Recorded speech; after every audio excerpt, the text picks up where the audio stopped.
Good evening. Welcome to the Yorkton News at 5. Canada's premiers are in Ottawa taking part in 2 days of meetings with the economy, affordability and trade set to top the agenda. Prime Minister Mark Carney is expected to have separate meetings with some of the leaders today ahead of a meeting with all the premiers tomorrow.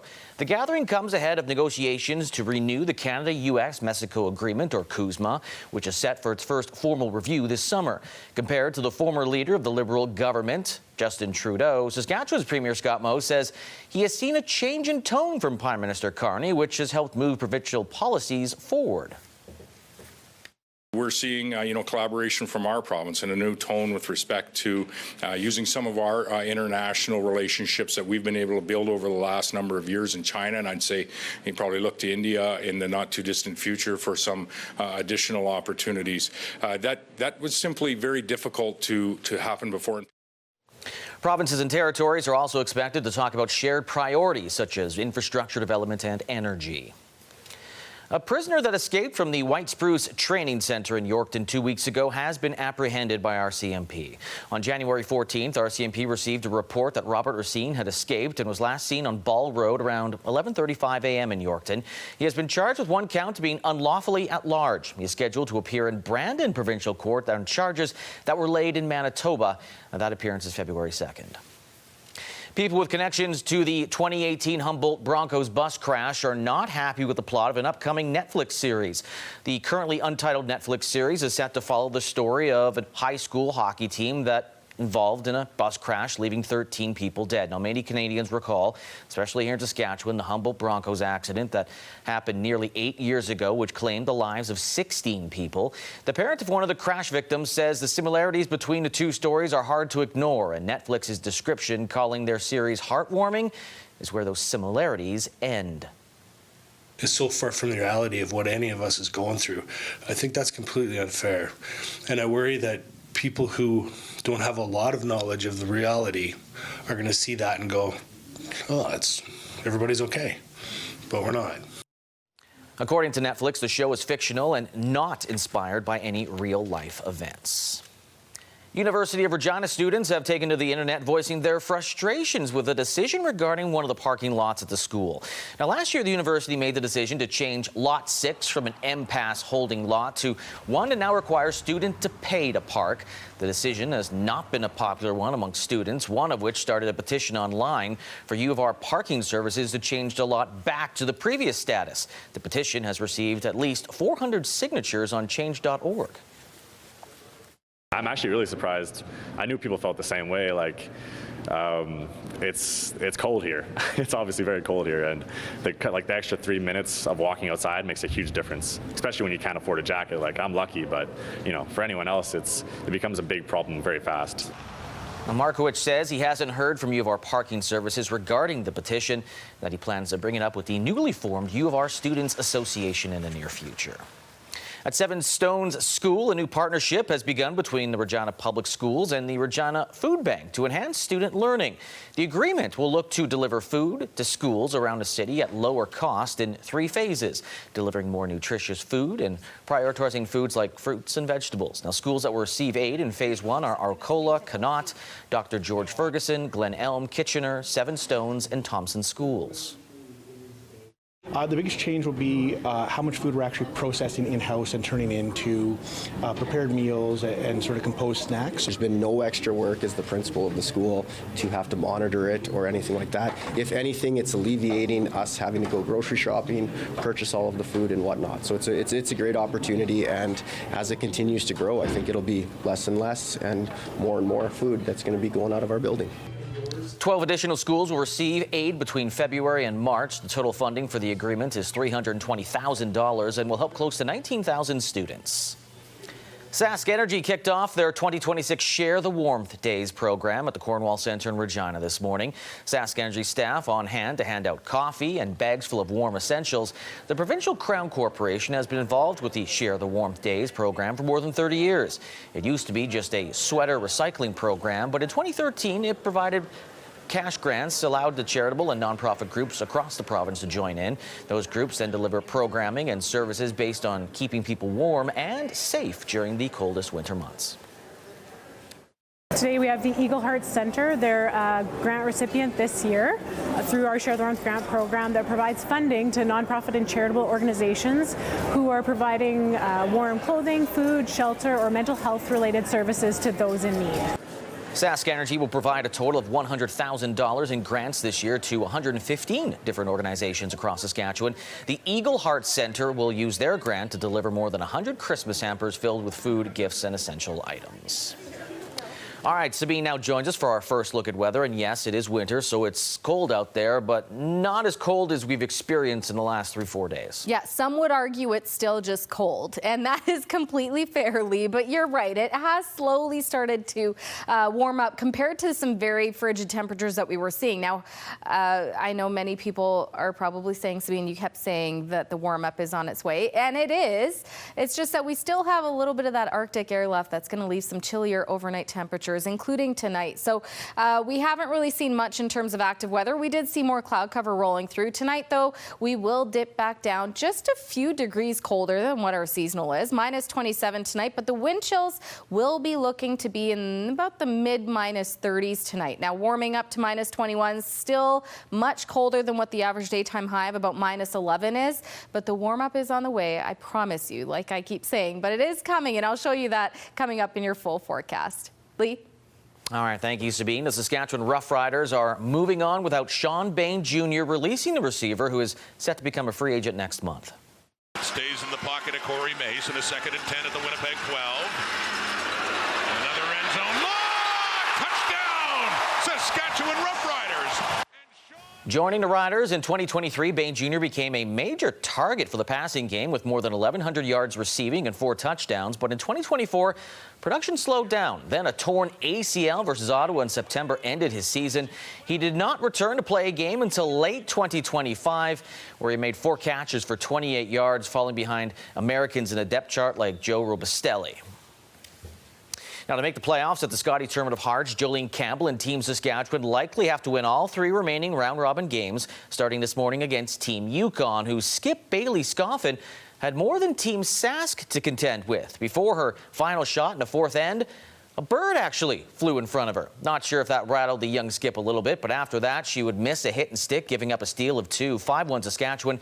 They would go on to the 10-4 win. So right now, Pool A, Caitlin Laws of Manitoba and Team Canada have qualified for playoffs with 6-0 and 6-1 records, respectively. So that leaves 1 spot. Ontario, Nova Scotia are 4-2, Saskatchewan 3-3. Saskatchewan plays Ontario tonight. They need to win that game and hope Nova Scotia loses 1 more to even have a shot at making playoffs. Big game tonight for the Yorkton Terriers. They head to Estevan to face the Bruins. The Terriers lead Estevan by 1 point for 5th in the standings, although Yorkton does have 2 games in hand. Yorkton has won 3 of 4 from the Bruins this season. Game time 7 o'clock at Affinity Place. Yes, it's getting warmer, we promise you. Full weather details coming up with Sabine after the break.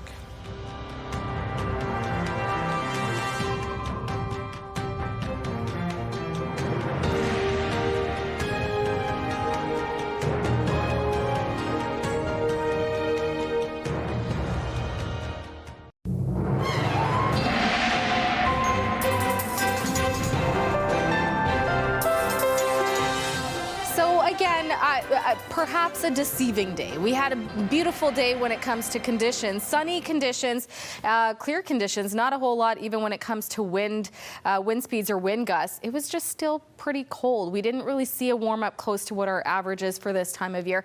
And that, I mean, it's winter in Saskatchewan. What are we to expect? Now, we still have some cold warnings further up north, but as we head into oh, she didn't want to zoom in for me. As we get into the parkland, that's what we're going to focus on. So again, we didn't really see much in terms of active weather. That will change as we approach the weekend, but also on the weekend is where we see those warmer temperatures, and that does start on Friday, and I'll show you that coming up in your 7-day forecast. But in terms of what we've got going on, again, we saw what we were kind of seeing over the last couple of days as well. Most of that cloud cover is staying in western Saskatchewan, the Parkland, eastern parts of the province, remaining to see clear conditions for most of the day. Now, it's not until we get into Thursday morning. We do have some precipitation coming in from Alberta in the form of snow, but this system looks like it's going to stay kind of into central Saskatchewan before it clears out down south. We will still continue to see more cloud cover Thursday in the Parkland. We do also have snow on the way for the Parkland. That's not expected until Friday, late night into Saturday. And that I'll talk more about coming up in your 7-day forecast, but that's the soonest we're expecting to see some of that snow. For Thursday, mostly cloudy conditions. By the time we get into Friday, we will start to see conditions clear up, leaving us with a mix of sun and cloud. But in terms of active weather, that's all expected on Saturday. Temperatures, again, the average daytime, the average lows, evening lows, are usually around the -23 mark. So we do have some colder than average temperatures like Hudson Bay -28 and for Melville -27 for Swan River. Warmer for Humboldt and Watrous, getting down to -16 and Wynyard again being right in that seasonal range. For tomorrow, average daytime high is -11, and that's what Humboldt Watrous is going to see. As we saw that system that is bringing snow through tomorrow, it's looking like it's going to be very light, if any, coming through the Humboldt Watrous area. It does not look like it's going to be leaving large amounts in terms of accumulation through the area. Swan River -18, -17 for Hudson Bay, -14 and cloudy for Wynyard, and Melville -20. For Yorkton tonight, expecting a little bit of cloud cover, -27, again with the wind chill, more like wind chill value of about -33, -34, but winds not too bad at up to about 10 kilometers an hour. Tomorrow, winds picking up to 20, -21 and sunny is the expected daytime high there. But here's a look at your next 7 days. So as I said, the warm-up is arriving. -21 tomorrow, Thursday, a mix of sun and cloud. Friday, mainly sunny, -15. By Saturday, there is your warm-up. -5, warmer than the daytime high of -11, but snow is expected throughout the day, expecting up to 5 or close to 5 centimeters of snow on Saturday. By Sunday, -9, mostly cloudy. -8 Monday, mostly cloudy, -5 on Tuesday, and Wednesday a mix of sun and cloud, and -4.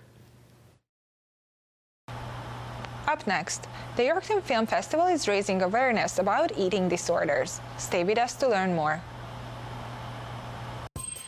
Do you have a community event you would like to promote? Or maybe you'd like to draw attention to your organization? Let your local CTV station help you spread the word. Contact us at 306-786-8444 or email yorktonnews@bellmedia.ca. You can appear on CTV Yorkton's News at 5 and get your message to our viewers.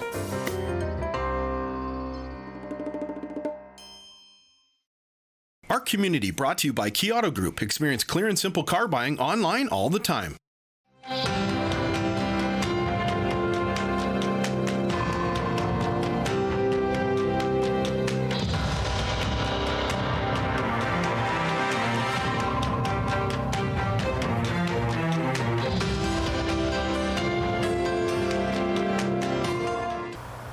Welcome back. Today we are catching up with the Yorkton Film Festival as they are raising awareness to a very, very important issue. Hello, Randy. Thank you so much for joining me today. Well, thank you for the invitation. I always look forward to it. It's always my pleasure to have you. So the YFF is doing some very important work raising awareness to what issue? For eating disorders. And we're knowing that in society, in today's society, that's become much more of an issue. And we have the perfect film for it. It won the mental health category in last year's Golden Sheaf Awards. So we're very pleased to be presenting it. Okay, that's so important. But let me ask you, like, was it that you saw the movie first and then thought it would be perfect for this week, or you knew that this week coming up and then you picked the movie for that? So every year, and that's what the process we're in now, we call for submissions of films. So we usually get about 300 films. So after the film festival, as we look to set up our open cinemas, which are open to the public on monthly screenings, we look at several things exactly that. We'll see if there are any weeks that we need to look at, months that we need to look at. We also look look at some of our award-winning films and how they may fit, we also look for, will our audience appreciate it and learn from it in Yorkton? And this one, especially at the festival, when I was able to meet the executive director of Bridgepoint, who is the person who was the producer of Recover Ed for eating disorders, as I met her and really got her passion for this and her concerns for it, whether it's young, old, female, males, whomever, deserves to receive the I guess the compassion that something like this gives, because eating disorders can be quickly pushed aside as it's not anything that we need to be concerned about. It's not a big health issue, but it is, and it's a mental health issue also. Absolutely. Excuse me. So how I see this, it's a great initiative in a sense that the movie itself amplifies the message of this Awareness Week. Yeah. And the Awareness Week also amplifies the message of this movie. And that's one of the things that we always look for. Like you're going to see in March, we always do something for the elimination of racial discrimination. We will be working with the Multicultural Council of Saskatchewan, the City of Yorkton, and we always have films that can be highlighted there. So we take a look at that. And it also really shows the variety of films we get. Like last month in January, well, I guess it still is in January, but early January, we showcased some cooking shows and Flat Out Saskatchewan that happens here. And this month, for February, it's like a totally different type of topic that we're dealing with.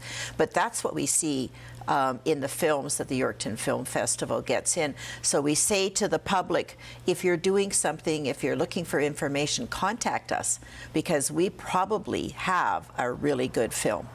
Yeah, for sure.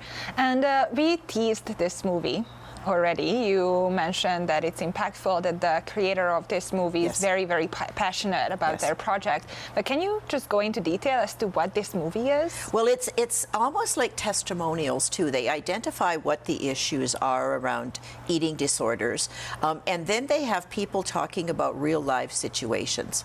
And I find that very impactful because, you know, sometimes there may be something that's involved in our lives in some way, but we don't look at it as a health issue, as a mental health issue. It's just something that's going on. But you can do some identifying of this does need help. We need to look at this. So we're talking, in the film, they talk to people. It's almost like testimonials about identifying it, then what they went through, and then the recovery of it all too. And Carla Chabot is the executive director at Bridgepoint, and it's interesting. This is a very small community outside of Outlook, Saskatchewan, that this center is in, but the professionals that they have that provide these services, and it's a holistic, it looks at the whole person. It treats some of the issues you may have with mental health, but it talks definitely about the nutrition and how you fit that in now with the mental health. It talks about physical activity. It talks about everything. It talks about everything about your person that you need to lead a healthy, productive lifestyle. That's a very important message. Who do you recommend this movie to? I would recommend it to everyone. No matter what your age is, because I think it impacts families, all of us, that we always have to be diligent about our mental health. And it's so easy to push it off and saying, oh, that's somebody and they've always been like that. No, that's no longer something that we can look at. So we're doing it on a Tuesday evening at 7 o'clock, February the 3rd, so everyone can come. It only will be about an hour and a half tops. But we have Carla there, we'll have the director of the film that talk about even why he got involved in the film. Did this have something to do with his personal life? Why did he get involved? And that's the other thing I like. It's around the art of the filmmaking and why he thought it was important. It is promising to be a very, very impactful night. Well, thank you, Randy, so much for joining us today, and I hope to see you again for the next Open Cinema. Thank you. We really enjoy coming and talking about our films. Thank you.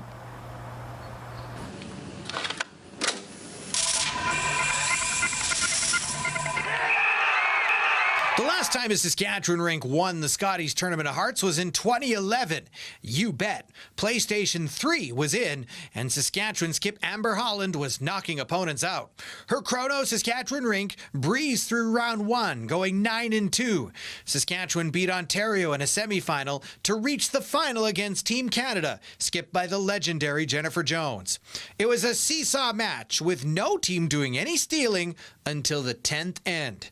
The game was tied at 7, and Holland had a pretty nice setup in the house for a steal. Jennifer Jones lined up to try a run back, and it looked good initially, but it had a bit too much weight, and her rock rolled out, giving Holland the win. Saskatchewan had won the Scotties, and to this day it remains the last time they crowned themselves Canadian women's curling champions. And if you want to check out more classic sports moments from the days of Wilco and Wood Finish televisions, you can check them out on our website.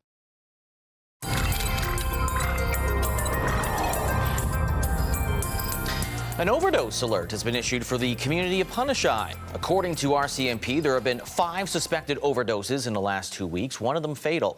Fentanyl is believed to be the culprit behind these overdoses. The alert will be ongoing until February 4th, and a reminder that all street drugs, due to the unknowns, are extremely hazardous.